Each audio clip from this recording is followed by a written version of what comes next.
taps his finger on the table. He said, pandemic, mom dead, wife have cancer. He summed up what I was experiencing at the time in 7 words, 7 distinct words. And I'm gonna miss that motherfucker so much. Thank you.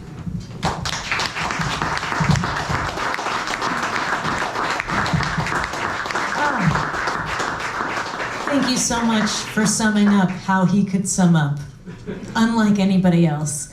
And now I want to introduce somebody who's been introducing people all night. That's right, it's the incredible Emily Flake, AKA The Eyes. Thank you, thank you.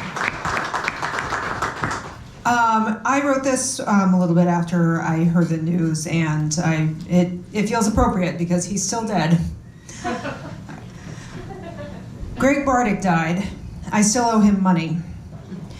Every time I sit down to write about Greg, it feels like I'm writing a eulogy, and I can see him rolling his eyes. Everything I'm about to say would have made him impatient, probably. My communication with the nurse for the past couple years has been sparse, and typically for him, gnomic. The last time I saw him in person was a few years ago when my daughter was a toddler. We both lead busy lives, so it goes. How do you do right by someone when you can't even really remember the particulars of your last conversation? 20 years ago, we probably talked every week. 20 years ago, Greg saved me from my sloppy, ridiculous self in 100 different ways on a regular basis. There are plenty of fitting metaphors for Greg. He was a hurricane of a man, a benevolent dictator, the Falstaffian ringleader of a Muppet circus. He gave everybody he knew a nickname and sometimes a category. Mine was the Eyes, and I was a daughter as opposed to a wife. If you know my husband, you will not be surprised to learn that when presented with a nickname, he looked Greg square in the eye and said evenly, "My name is John." Greg helped and nursed everybody in his orbit. It drove him nuts to see all the myriad little ways we fucked ourselves up, and he did his best to bark us out of it.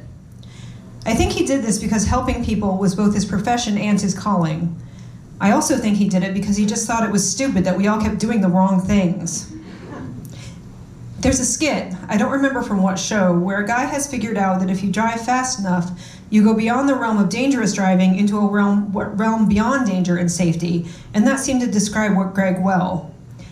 If the force of his personality came from a person less absolutely sure and committed to the bit, it would have been a disaster. I think part of it was that he liked being at the center of attention, but not the center of attention.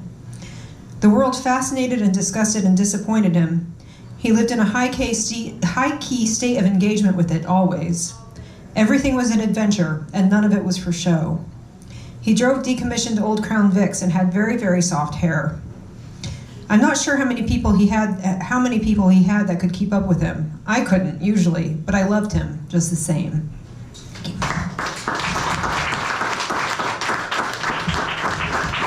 Thank you so much, Emily. Wow, so many little parallels in all of these stories. Just fills my heart. Okay, we are nearing our wrap-up of Asshole Therapy, but first, someone again whose name has been referenced a few times, Jamie, AKA the Dirty Whore. Please come on up.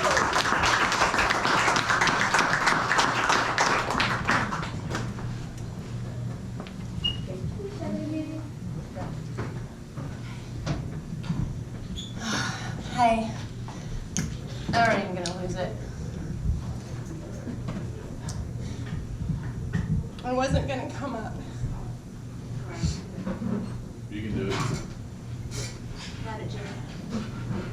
There's just so much to say in so many years that I've forgotten it all. Because it was so condensed and intense, and life is crazy, and you forget those people who are consistent. Isn't that strange?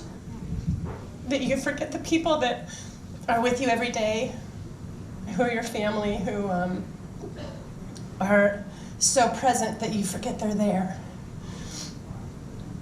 And there's a part of me that's heavy for that and regretful, I will admit. My love for this man is very true. And it's always been so, because he is and was magnificent. And made me so angry and frustrated me so much, to a point where there were days where I just couldn't talk to him. I couldn't answer him. His intensity, even for me, the dirty whore, could be overwhelming, which made me love him more. And what a crazy twist to be in with another human being.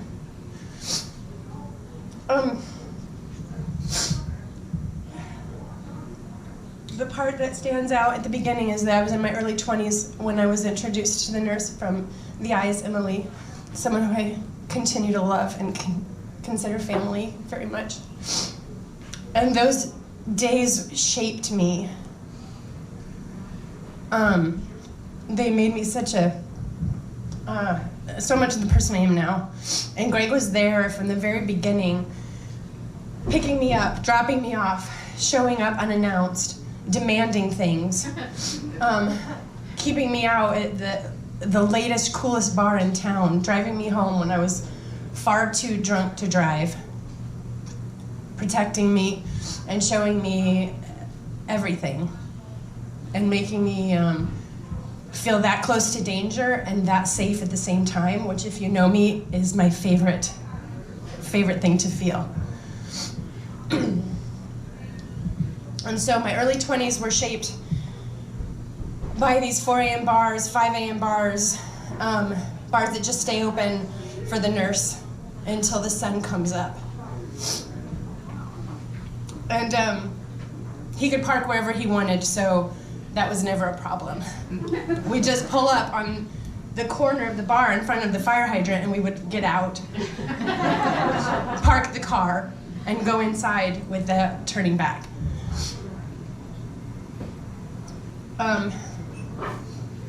Most importantly, Greg helped me to understand things that I didn't have words for yet at that time in my life. The man went through a manic period where he walked to work every day, miles, and he dropped weight, like, very quickly. He looked great, but he was going through a period, right? And the man, with all his difficulties, had his ups and downs. And there was a period where he forced us all to take baths in his tub.